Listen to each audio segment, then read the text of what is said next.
পরবর্তীতে আমাদের PSC officer এবং আমাদের ডিএসসি কমিশনার সাহেব রেড করলো করে রেড করার পরে নাম হলো রাজনা বেগম নামে মহিলা বাড়িতে এই টোটাল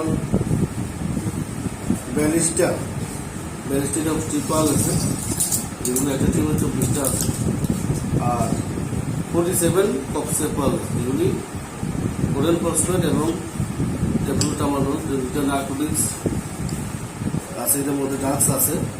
এটাগুলো আমরা সিজ করে টানিয়ে এলাম। মহিলাকে পাওয়া যায়নি, আমাদের রেড চলছে, আসলে মহিলা অ্যারেস্ট হবে।